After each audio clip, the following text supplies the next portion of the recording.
À Yopougon, Charles Blé Goudé commence une tournée de mobilisation de troupes patriotiques, ses combattants aux mains nues. Cette remobilisation s'explique par l'actualité enflammée dont est sujette la Côte d'Ivoire. Chancellerie occidentale, médias internationaux, organisations régionales et sous-régionales, tous veulent la peau de la Côte d'Ivoire.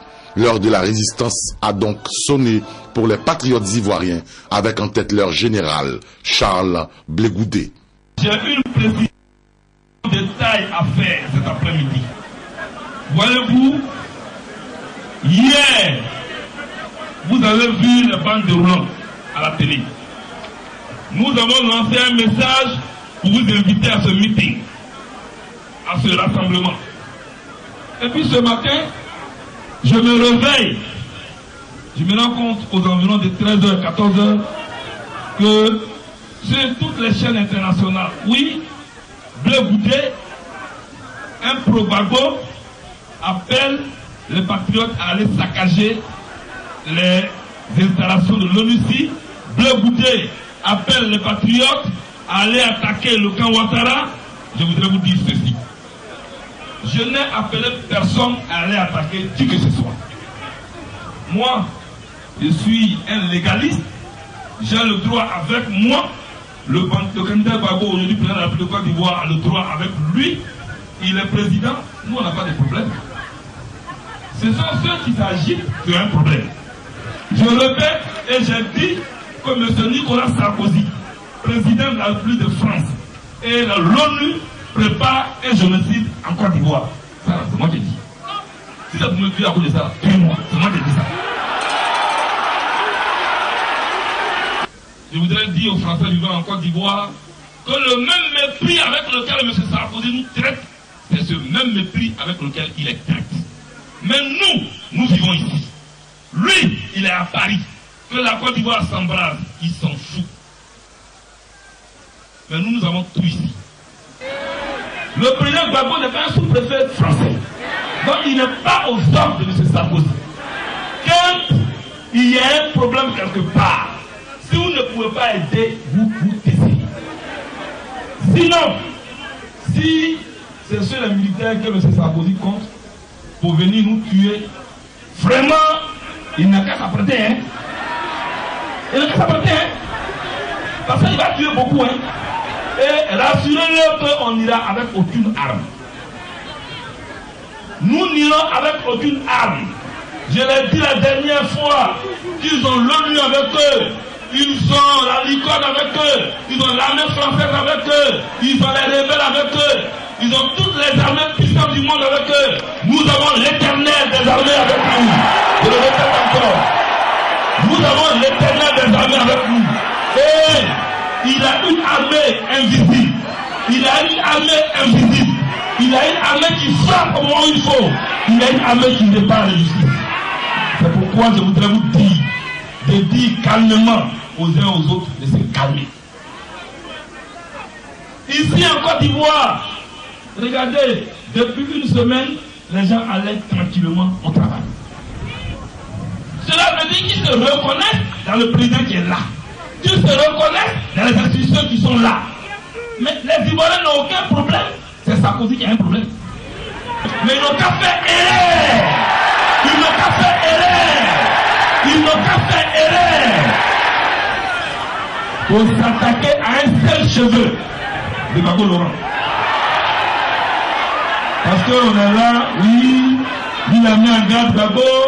Vous n'avez pas affaire à Gbagbo. Vous avez affaire au chef d'État de Côte d'Ivoire. C'est lui qui est l'espoir des jeunes. Donc, on ne va pas vous permettre de vous amuser avec notre président comme ça. Allez-y dire à M. Nicolas Sarkozy, il a tourné. Il a tourné. Ici, là, c'est Boribana. Cette résistance que nous avons commencée depuis 2002, nous allons la continuer jusqu'à ce que notre souveraineté soit reconnue. Si vous aimez tant Alassane Ouattara, libérez-le. Si vous aimez tant Alassane Ouattara, je vous en prie, libérez-le. Parce que vous l'avez mis en prison. Vous l'avez mis en prison à la République hôtelière du Golfe. Libérez-le, et puis il y a trop de place en France, vous pouvez faire de lui ce que vous voulez en France. Sinon ici en Côte d'Ivoire, Ici en Côte d'Ivoire, ça ne passera pas. Ça ne passera pas. Et les arguments que vous cherchez pour attaquer la Côte d'Ivoire et encore tirer sur les patriotes, je ne vous donnerai pas cette occasion. Les patriotes de Côte d'Ivoire n'ont pas pour intention d'aller s'attaquer à des Français vivant en Côte d'Ivoire. Les patriotes de Côte d'Ivoire n'ont pas pour intention d'aller saccager des installations françaises. Si vous voulez, même nous-mêmes, là, on va protéger les Français qui vivent en Côte d'Ivoire. Parce que eux, nous, on est ensemble ici. Mais c'est Sarkozy qui est à Paris, qui veut détruire ce qui nourrit les Ivoiriens et ce qui nourrit les Français vivant en Côte d'Ivoire.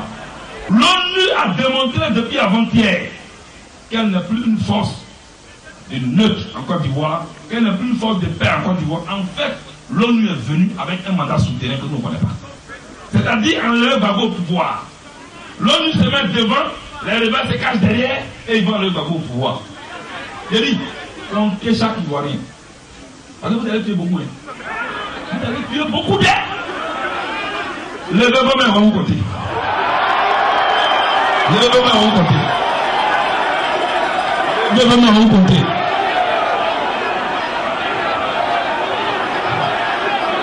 Les rebelles vont vous compter. Tout ce que nous demandons à l'ONU, gentiment, poliment, gentiment, gentiment, gentiment, gentiment, ce qu'on leur demande, c'est de partir de notre pays. Ils n'ont pas parti. Ils n'ont pas parti. Vous voulez qu'ils restent ici? Vous voulez qu'ils restent ici? Vous voulez qu'il reste ici? Vous voulez que l'on nous parte? Vous voulez que l'on nous parte?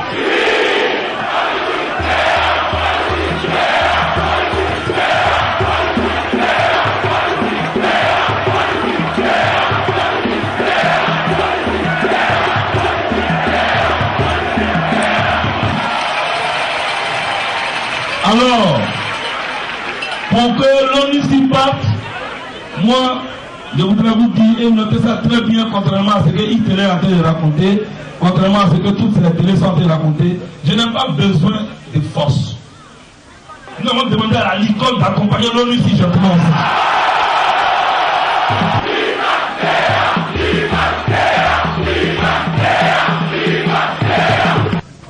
Vous ne devez plus dormir. Soyez prêts.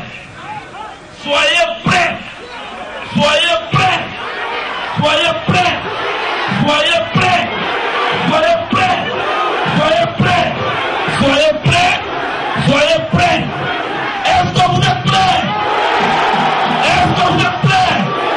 Ainsi, les patriotes ont-ils les oreilles tendues, la vigilance redoublée, le cœur serré certainement, mais prêts à faire des sacrifices ultimes, en gardant bien sûr la foi en Dieu.